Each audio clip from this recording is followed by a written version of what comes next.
दोस्तों, जैसा कि आप जानते हैं कि पाकिस्तान एक ज़िम्मेदार मुल्क है। पुलवामा हमले में भारत के फौजी बड़ी तादाद में मारे गए हैं। इस हमले ने पूरे भारत को हिला कर रख दिया है और इंडिया इस वक्त पाकिस्तान को सबक सिखाने के लिए मीटिंग पर मीटिंग कर रहा है। पूरे भारत में इस वक्त जंग करने पर जोर दिया जा रहा है। हर कोई जंग चाहता है। कहते हैं जो गरजते हैं वो बरसते नहीं। ये जो जंग करने पर जोर दे रहे हैं, इनको होश के नाखन लेने चाहिए, क्योंकि जंगें किसी मसले का हल नहीं हुआ करती।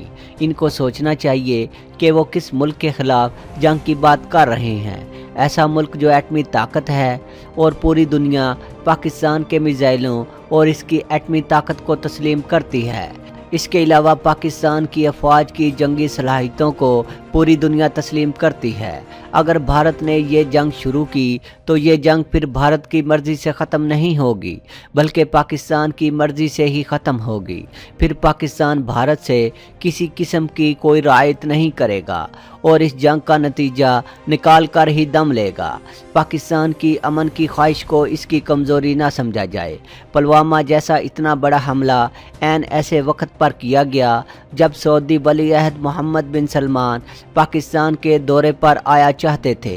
पाकिस्तान और सऊदी अरब के दरमियान देरीना बरादराना ताल्लुकात को नई जहत मिलने वाली थी। अगरचे सऊदी वली अहद मोहम्मद बिन सलमान ने इसके बाद मलेशिया से होते हुए भारत भी जाना था, लेकिन इनके दौरा पाकिस्तान को ख़ास अहमियत दी जा रही थी।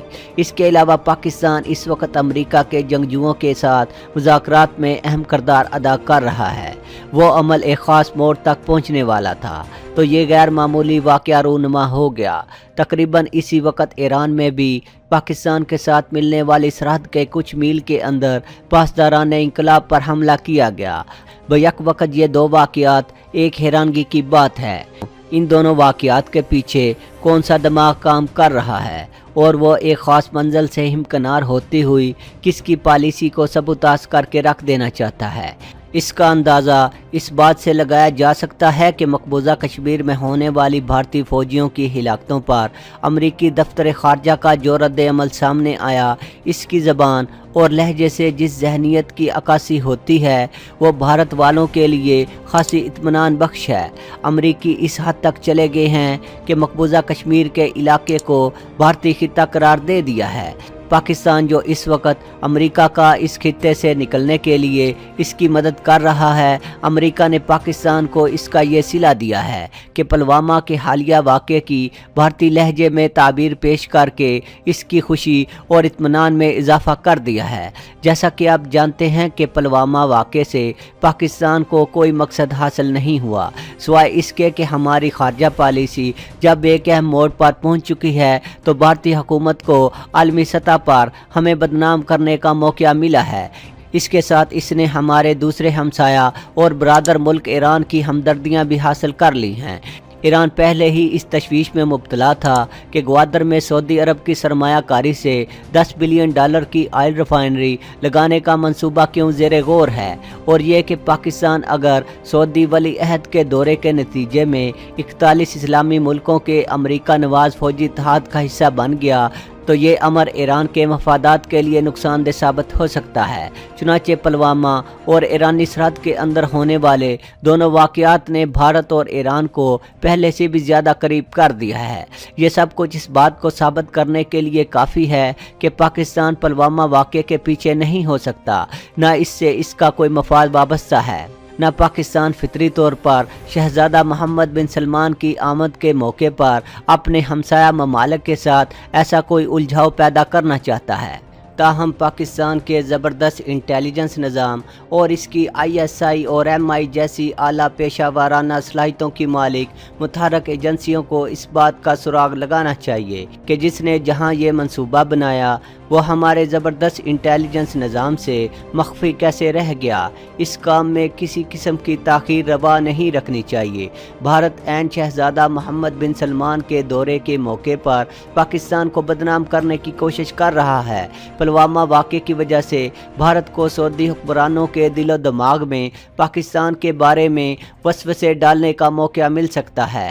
بھارت اس وقت ڈرامے کر رہا ہے اور پوری دنیا میں اپنے آپ کو مظلوم پیش کر رہا ہے۔ اس واقعے کے نتیجے میں بھارت کو اگرچہ مقبوضہ کشمیر میں فوجی جارحیت کی وجہ سے 40 سے زائد فوجیوں کی جانوں کا نقصان برداشت کرنا پڑا ہے، لیکن وزیر اعظم نریندر مودی کو آئندہ اپریل میں ہونے والے عام انتخابات میں جس غیر معمولی چیلنج کا سامنا ہے، اس کے پیش نظر یہ واقعہ ان کی گرتی ہوئی مقبولیت کو نیا سہارا دینے کا باعث بن سکتا ہے۔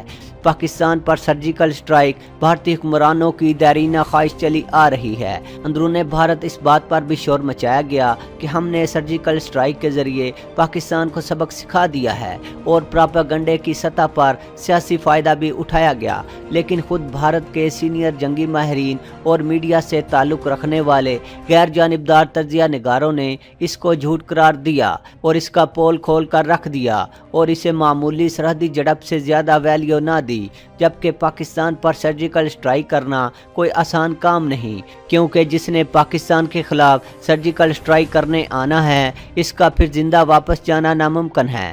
پاکستان کی فوج کے ترجمان ادارے ISPR نے عالمی میڈیا کے نمائندوں کو سرحد پر لے جا کر باقاعدہ وزٹ کرایا۔ ان کا کہنا تھا ادھر تو کوئی سرجیکل اسٹرائیک کا نام و نشان ہی نہیں۔ بھارت کے سیاسی حالات یہ ہیں کہ کانگریس ایک مرتبہ پھر پرانی جگہ واپس لیتی نظر آ رہی ہے اور مودی کی مقبولیت کا گراف کافی حد تک نیچے گر گیا ہے۔ انہیں پلوامہ جیسے واقعے سے پاکستان کے خلاف بھرپور پروپیگنڈا کر کے اور اپنے آپ کو انڈیا کا جنگجو لیڈر ثابت کر کے بہت فائدہ پہنچ سکتا ہے۔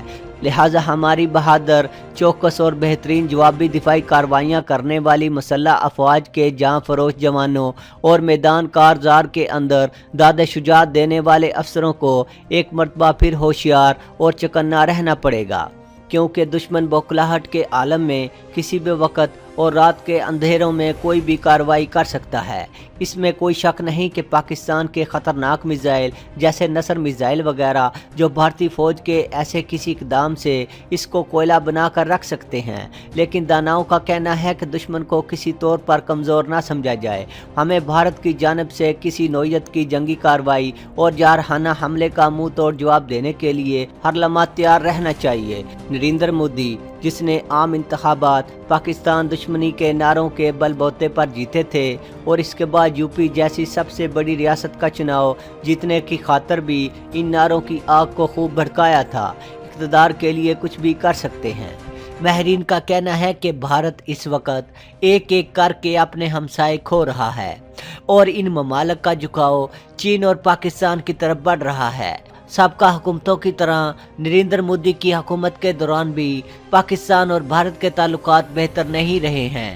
بھارت کے ایک سینئر تجزیہ کار کا کہنا ہے کہ اس میں کوئی شک نہیں کہ بھارت کی پچھلی حکومتوں نے بھی پاکستان سے اچھے تعلقات نہیں رکھے، لیکن نریندر مودی کی حکومت پاکستان کے ساتھ بہتر تعلقات قائم کرنے کے بارے میں بالکل کنفیوز ہے کہ پاکستان سے بات چیت کرنی چاہیے کہ نہیں، جبکہ کچھ ماہرین کا کہنا ہے کہ ووٹ بینک کھونے کے ڈر سے بھارتی حکومت پاکستان سے اچھے تعلقات قائم نہیں کر رہی، کیونکہ جیسا کہ آپ جانتے ہیں کہ بھارت میں جو سیاسی جماعت پاکستان کے خلاف زیادہ بولتی ہے اسے زیادہ ووٹ ملتے ہیں۔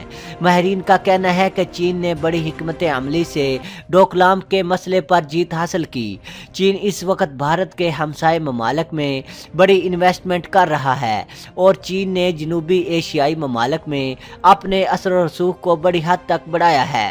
پاکستان اور چین نے مل کر خطے کے ممالک کا اعتماد حاصل کرنے میں کامیابی حاصل کر لی ہے۔ اسی طرح بھوٹان بھی چین کے کافی قریب آ چکا ہے۔ بھوٹان اس وقت اپنی حفاظت کے لیے بھارت پر بھروسہ کرنے سے پہلے 2 بار سوچے گا۔ بھارت اس وقت اکیلا ہوتا جا رہا ہے۔ نیپال، ایران اور مالدیپ وغیرہ میں بھارت کا اثر و رسوخ کافی کم ہو چکا ہے۔ माहिरीन का कहना है कि इसकी बड़ी वजह भारतीय हुकूमत की पॉलिसियों में तब्दीली है। शुरुआत में नरेंद्र मोदी बड़े पुरजोश थे, लेकिन आगे जाकर इन्हें नाकामी का सामना करना पड़ा। इस वक्त भारतीय सरकार खित्ते के ममालिक का एतमाद खो रही है। ये सब कुछ पाकिस्तान और चीन की मुश्तरका कोशिशों का नतीजा है। दोस्तों आज के लिए इतना ही। दोस्तों वीडियो पसंद आने की सूरत में चैनल को सब्सक्राइब करना और वीडियो को लाइक एंड शेयर करना ना भूलिएगा। अपना बहुत सा ख्याल रखिएगा। अल्लाह हाफिज़।